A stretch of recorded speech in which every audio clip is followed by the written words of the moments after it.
दोस्तों, ईरान ने अमेरिकी मिलिट्री शिप पर ताबड़तोड़ ड्रोन अटैक कर दिया है। होर्मुज में अब गोलीबारी शुरू हो चुकी है, यानी कि जंग अपने नए पड़ाव पर आ गई है। अमेरिका ने ईरान के शिप को रोका था और उसी का जवाब ईरान ने दिया है। वीडियो भी सामने आया है। वहीं ट्रंप ने एक तरफ अपना डेलीगेशन पाकिस्तान भेजा है दूसरी बातचीत के लिए, तो वहीं दूसरी तरफ ईरान के पावर प्लांट ब्रिज को उड़ाने की धमकी भी डोनाल्ड ट्रंप दे रहे हैं। और इसी वजह से ईरान ने साफ कह दिया है कि हम बातचीत के लिए पाकिस्तान नहीं आएंगे। लेकिन साथ ही साथ होर्मुज में अब अटैक भी हो चुका है। खबरों पर आते हैं सीधे। सबसे पहले खबरों में लिखा हुआ है कोबीसी लेटर के हवाले से, Iran says it has attacked US military ships with drones in retaliation for the US striking and seizing an Iranian cargo vessel in the Strait of Hormuz. यानी कि ईरान ने बताया है कि ईरान ने अमेरिका के मिलिट्री शिप पर हमला किया है, ड्रोन्स दागे हैं और ये ड्रोन्स इस वजह से दागे गए हैं क्योंकि अमेरिका ने ईरान के कार्गो शिप को अपने कब्जे में लेने की कोशिश की थी और इसी वजह से ईरान ने ये रिटेलिएशन किया है।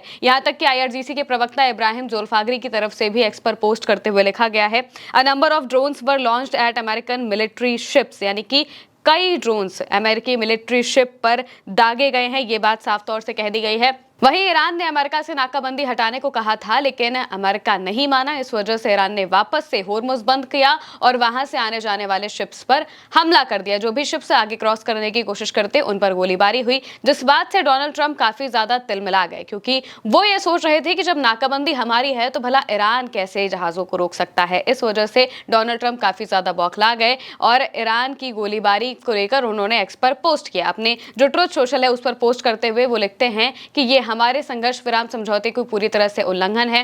उन्होंने कहा कि जलडमरू मध्य में गोलीबारी करने का ईरान का फैसला बिल्कुल गलत है और ये हमारे संघर्ष विराम समझौते का पूरी तरह से उल्लंघन है। कई गोलियां एक फ्रांसीसी जहाज और एक यूके मालवाहक जहाज पर चलाई गई। ये कोई अच्छा कदम नहीं था, है ना। मेरे प्रतिनिधि पाकिस्तान के इस्लामाबाद जा रहे हैं और वो बातचीत के लिए कल शाम वहां पहुंचेंगे और ईरान ने हाल ही में घोषणा की है कि वो इस जलडमरू मध्य को बंद कर देगा, जो कि अजीब बात है क्योंकि हमारी नाकेबंदी ने इसे पहले ही बंद कर दिया है। इसके बाद वो और बातें लिखते हैं, लेकिन सबसे जरूरी बात वो नीचे लिखते हैं। वो कहते हैं, हम एक निष्पक्ष और बहुत ही उचित समझौता पेश कर रहे हैं और मुझे उम्मीद है कि वो इसे स्वीकार कर लेंगे, क्योंकि अगर वो ऐसा नहीं करते हैं तो संयुक्त राज्य अमेरिका ईरान के हर पावर स्टेशन और हर पुल को तबाह कर देगा। नरमी दिखाने का समय अब खत्म हो चुका है। वो बहुत जल्द और आसानी से हमारी बात मान लेंगे और अगर वो इस समझौते को स्वीकार नहीं करते हैं तो जो कुछ भी जरूरी है उसे करना मेरे लिए गर्व की बात होगी। और यही वो काम है जो पिछले 47 सालों में दूसरे राष्ट्रपतियों को ईरान के साथ करना चाहिए था, यानी कि उनके पावर प्लांट और ब्रिजेस पर हमला करना चाहिए था, ईरान के सिविलियन इंफ्रास्ट्रक्चर पर हमला करना चाहिए था। ये बात यहां पर डोनाल्ड ट्रंप कह रहे हैं। जाहिर सी बात है कि जब ट्रंप इस तरीके की धमकियां देंगे तो ईरान भला क्यों रुकेगा, ईरान क्यों आगे बातचीत के टेबल पर जाएगा। ईरान ने साफ कह दिया कि हम आपसे बातचीत नहीं करेंगे, आप इस तरीके से धमकी देंगे तो हम आपकी बात नहीं मानेंगे। अब जब ईरान ने होर्मुज वापस से बंद किया तो इस बात से डोनाल्ड ट्रंप इतना ज्यादा तिलमिला गए कि ईरान के एक शिप को अमेरिका की मिलिट्री ने, जो यूएस के नेवी शिप्स वहां पर मौजूद है, वॉर शिप्स मौजूद हैं, एयरक्राफ्ट कैरियर्स हैं, वो सभी ईरान के एक कार्गो शिप को रोक लेते हैं। ये शिप चाइना से ईरान वापस आ रहा था और इस पर गोलीबारी की जाती है, जिसका वीडियो भी सामने आया है। ये वीडियो देखिए, ये यूएस की नेवी ने साझा किया है और इसके साथ में उन्होंने क्या लिखा है वो भी बता देते हैं। क्लैश रिपोर्ट के हवाले से लिखा गया है, CENTCOM has released video showing the destroyer USS Spruance firing its main gun at the Iranian flag cargo vessel Touska as it attempted to breach the US blockade. यानी कि अमेरिका के blockade को तोड़ने की कोशिश ईरान का टूस्का cargo vessel करता है और इसी पर अमेरिका के यूएसएस स्प्राउन से फायरिंग की जाती है, उस शिप को जब्त कर लिया जाता है। जब ये खबर सामने आती है तो ईरान काफी ज्यादा गुस्सा जाता है और इसी के बाद ईरान रिटेलिएशन में अमेरिकी मिलिट्री शिप्स पर हमला करता है। हालांकि जब ये हमला किया जाता है यूएसएस की नेवी की तरफ से, नाकाबंदी के बीच जब ये हमला किया जाता है तो ट्रंप इसको लेकर भी पोस्ट करते हैं। वो कहते हैं कि आज टूस्का नाम का एक ईरानी मालवाहक जहाज जो लगभग 900 फीट लंबा है और जिसका वजन लगभग एक विमान वाहक जहाज जितना है, हमारी नौसैनिक नाकाबंदी को पार करने की कोशिश कर रहा था, लेकिन उसका यह प्रयास सफल नहीं रहा। यूएस नेवी के गाइडेड मिसाइल डिस्ट्रॉयर यूएसएस स्प्रूएंस ने ओमान की खाड़ी में टूस्का को रोका और उसे रुकने की साफ चेतावनी दी। ईरानी चालक दल ने बात मानने से इनकार कर दिया, इसलिए हमारे नौसैनिक जहाज ने जहाज के इंजन रूम में एक छेद करके उसे वहीं रोक दिया। इस समय यूएस मरीन्स ने इस जहाज को अपनी हिरासत में ले लिया है। टूस्का पर यूएस ट्रेजरी के प्रतिबंध लगे हुए हैं क्योंकि उसका पहले भी अवैध गतिविधियों में शामिल रहने का इतिहास रहा है। जहाज अब पूरी तरह से हमारी हिरासत में है और हम ये देख रहे हैं कि जहाज पर क्या क्या मौजूद है। होर्मुज में जहाज फंसे हैं, अभी भी लगातार फंसे हुए दिखाई दे रहे हैं। डोनाल्ड ट्रंप ये बात बताते हैं कि अमेरिका की नेवी ने ईरान के जहाज पर हमला किया है। जाहिर सी बात है कि ये सीज फायर का उल्लंघन है, लेकिन फिर भी जब अमेरिका ये चीजें करता है तो दुनिया को दिखाई नहीं देता, लेकिन ईरान जब इसका रिटेलिएशन करता है तो जरूर दुनिया को दिखाई दे जाता है कि सीज फायर का उल्लंघन हो रहा है। हालांकि ईरान ने साफ कह दिया है कि हम इन सब चीजों के बीच में बातचीत के टेबल पर नहीं जाएंगे। ईरान ने साफ कहा है कि अगर ये नाकाबंदी नहीं हटाई गई तो हम किसी भी तरीके से पाकिस्तान पहुंचकर बातचीत नहीं करेंगे। वहीं दूसरी तरफ अमेरिका का जो डेलीगेशन है, जिसमें जेडी वैंस हैं, जेरेड कुशनर हैं, स्टीव विटकॉफ हैं, ये सभी अमेरिका से निकल चुके हैं। ये बात खुद डोनाल्ड ट्रंप ने कही है। उन्होंने बताया है कि जेडी वैंस को वो भेज रहे हैं बातचीत करने के लिए पाकिस्तान में, लेकिन ईरान ने साफ कहा है कि हमारी तरफ से कोई भी बातचीत के लिए नहीं जा रहा है। यानी कि अमेरिका का डेलीगेशन पाकिस्तान आ भी जाए तो भी वो कुछ नहीं कर पाएंगे, क्योंकि ईरान की तरफ से तो कोई भी जाने को तैयार ही नहीं है। इसको लेकर बाकायदा खबरें भी सामने आ रही हैं। लिखा हुआ है क्लैश रिपोर्ट के हवाले से कि in light of Trump's statement about holding negotiations and inconsistency with what is actually happening between Iran and the United States, we believe we are facing a deception by the enemy and we are on the verge of new round of escalation।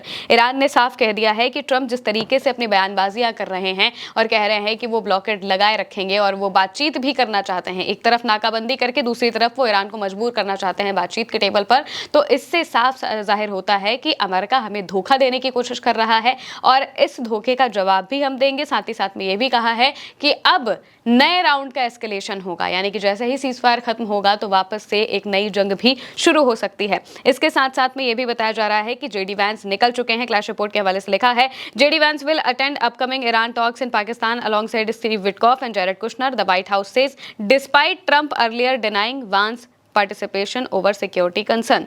पहले America ने कहा था, Trump ने कहा था ये बात कि जेडी वैंस को हम नहीं भेजेंगे, जेडी वैंस की जगह पर हम सिर्फ स्टीव विटकॉफ और जेरेड कुशनर को भेजेंगे क्योंकि उनके साथ सिक्योरिटी रीजन से सिक्योरिटी का खतरा हो सकता है। लेकिन बाद में वापस से वो जेडी वैंस को भेजते हैं वो अपनी नेगोशिएशंस के, लेकिन ईरान ने साफ कह दिया है कि वो किसी को भी नहीं भेजेगा। कोबीसी लेटर के हवाले से लिखा हुआ है, Iran has rejected taking part in the second round of negotiations with the US पर ईरानियन स्टेट मीडिया। ईरान के स्टेट मीडिया की तरफ से साफ तौर से ये जाहिर कर दिया गया है कि ईरान ने मना कर दिया है, वो किसी भी तरीके से इनकी बातचीत में नहीं जाएगा और उनसे बात करने के लिए पाकिस्तान नहीं पहुंचेगा। कब तक नहीं पहुंचेगा? वो तब तक नहीं पहुंचेगा जब तक ये अमेरिका की नाकाबंदी नहीं हटाई जाती है, तब तक वो नहीं पहुंचने वाला है। वहीं होर्मुज में स्थितियां लगातार बिगड़ने लगी हैं। होर्मुज से कोई भी जहाज निकल नहीं पा रहा है क्योंकि ईरान की भी नाकाबंदी है, अमेरिका की भी नाकाबंदी है। ईरान ने साफ कहा है अमेरिका नाकाबंदी नहीं हटाएगा तो होर्मुज भी नहीं खुलेगा और जिसको जाना है वो हमारी परमिशन के बिना नहीं जाएगा। हमारी परमिशन के बिना जाने की कोशिश करेगा तो उस पर फायरिंग हो जाएगी, साफ तौर से बताया जा रहा है। कोबीसी लेटर के हवाले इसको लेकर भी लिखा गया है, new data shows that 0 oil tankers have passed through the Strait of Hormuz today. It appears that the Strait of Hormuz is now completely close for the first time in history. The US blockade and Iran's closure are in full force. यानी कि Iran की बंदी भी वहां पर है और America की नाकाबंदी भी लगातार लगी हुई है और इसी वजह से एक भी जहाज वहां से निकल नहीं पा रहा है और ये जो जंग है ये नए पड़ाव पर जाते हुए दिखाई दे रहे हैं क्योंकि ईरान बातचीत के टेबल पर आने के लिए तैयार नहीं है और सीज फायर खत्म होने में महज 2 दिन बचे हैं। ये 2 दिन तक अगर बातचीत नहीं होती है तो फिर जंग वापस से शुरू हो जाएगी क्योंकि डोनाल्ड ट्रंप ने भी धमकी दी है और ईरान भी तैयार बैठा है। ईरान ने अपने सारे इक्विपमेंट्स रेडी कर लिए हैं हमला करने के लिए कि अगर हमला होता है तो हम रिटेलिएशन में और बड़े हमले करेंगे और साथ ही साथ में नेतन्याहू ने भी इस बात को ही कहा है कि वो हमला करने के लिए तैयार है, कभी भी कुछ भी हो सकता है। ये बात नेतन्याहू भी कह रहे हैं। इसको लेकर भी जो खबर है वो सामने आई है, लिखा हुआ है क्लैश रिपोर्ट के हवाले से, Netanyahu on Iran, we have achieved enormous things, it's not over yet, any moment could bring us new development. यानी कि हमने बहुत कुछ हासिल कर लिया है लेकिन फिर भी अभी ये खत्म नहीं हुआ है। किसी भी पल हम नए डेवलपमेंट्स की तरफ जा सकते हैं, नए हमलों की तरफ जा सकते हैं, ये साफ कह दिया गया है। होर्मुज में वैसे ही हमले शुरू हो चुके हैं, एक दूसरे पर ड्रोन अटैक्स होने शुरू हो चुके हैं। पहले अमेरिका ने ईरान के जहाज को जब्त किया, उस पर फायरिंग की और इसी के जवाब में ईरान ने यूएस मिलिट्री के शिप्स पर सीधे सीधे ड्रोन अटैक्स कर दिए हैं और ऐसे ही जवाबदारी अगर होती रहेगी तो फिर होर्मुज में बड़े लेवल पर हमले शुरू हो जाएंगे और सीज फायर का कोई मतलब नहीं रह जाएगा। फिलहाल के लिए मेरे आने की महिमा के साथ इस खबर में इतना ही। आप देखते रहिए उल्टा चश्मा यूसी।